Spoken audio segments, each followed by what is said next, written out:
Hero talents. So, at their core, this is a chance for us, as we continue to evolve and advance our class system, to explore some deeper class fantasies, to look at iconic archetypes like the Farseer or the Dark Ranger or the Mountain King, or others often inspired by major heroes in the Warcraft universe, other times by fantasies that we've heard are really resonant with players, and focus the continued expansion of our classes in that space. Now, Morgan said this yesterday, just to restate, this is a completely flexible system. It's as flexible as your current talents and specs. Nothing like covenants or anything like that. Anytime you could change your talents today, you can change your hero spec, you can swap around your hero talents. They're just talents.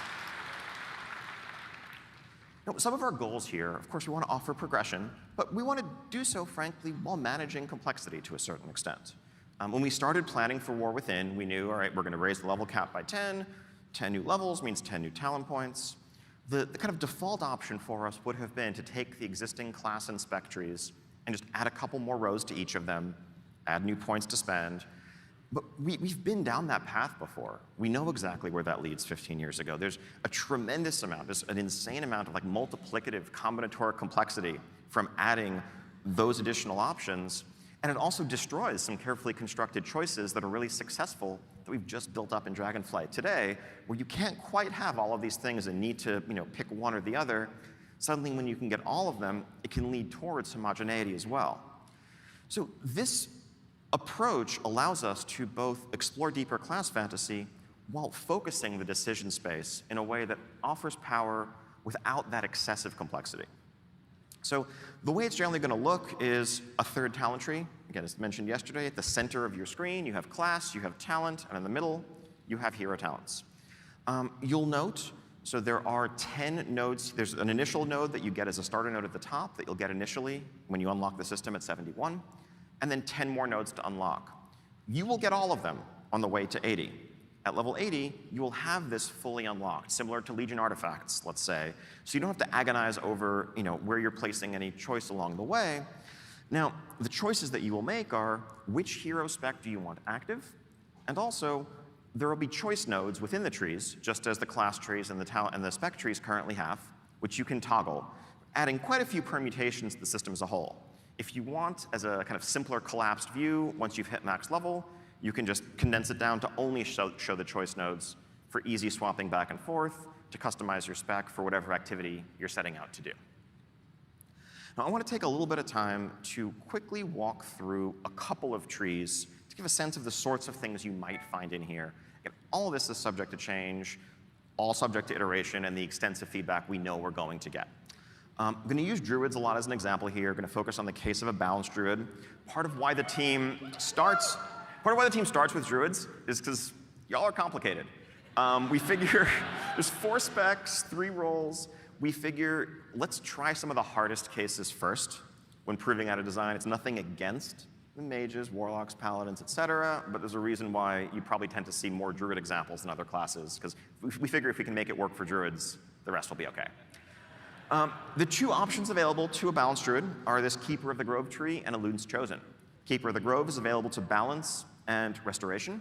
Elune's Chosen is available to balance and guardian. The former focuses on calling the forest to your aid, on summon treants, and augmenting their abilities and what using that cooldown means for your gameplay. Elune's Chosen focuses on augmenting your lunar abilities, many of the arcane damage, moon-themed abilities for both specs. So let's look at the Keeper of the Grove tree first.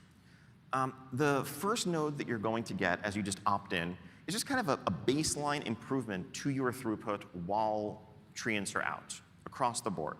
This just kind of emphasizes thematically what this tree is about and makes pushing that button, having the treants out, more important to you in every regard.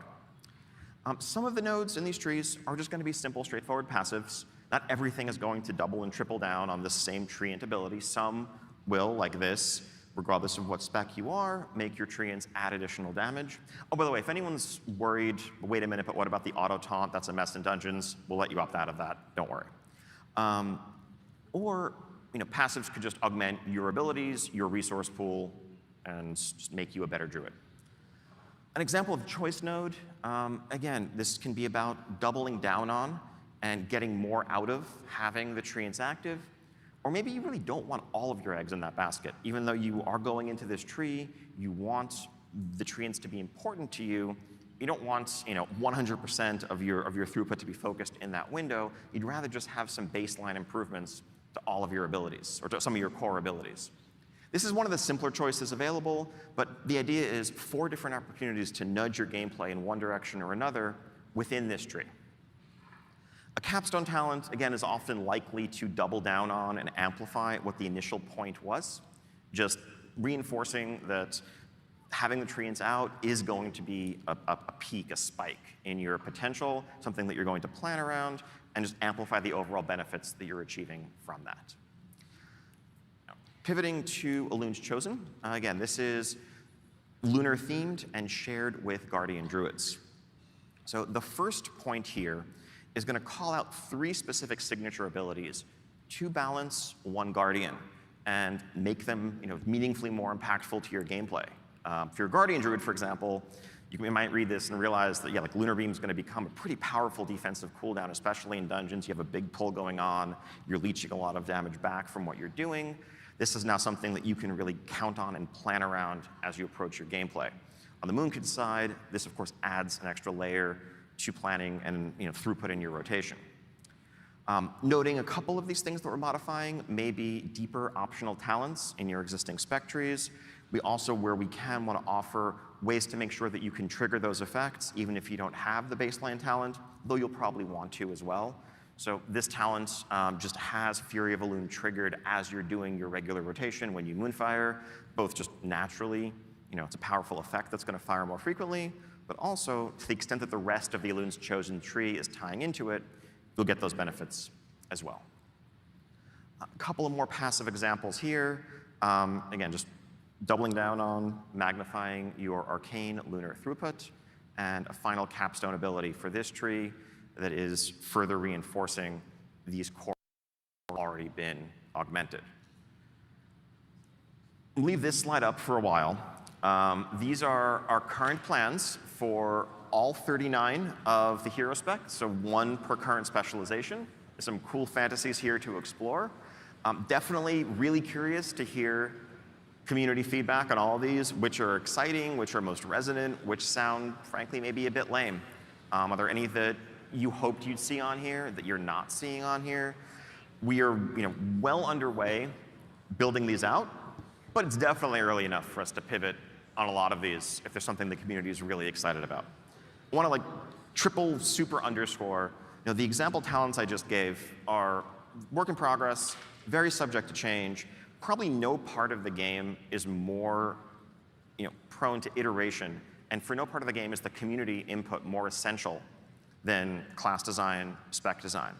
To that end, when we move into our alpha, probably in the spring, we want to have as many, if not all of these hero specs playable from the start, so that we have the entire alpha and beta window to iterate on them, to replace the things that aren't working, to dial them all in to where everyone's going to be excited about what they're getting in War Within. It's a long road ahead. We can't wait to share that journey with you and really just collaborate, discuss back and forth every step of the way.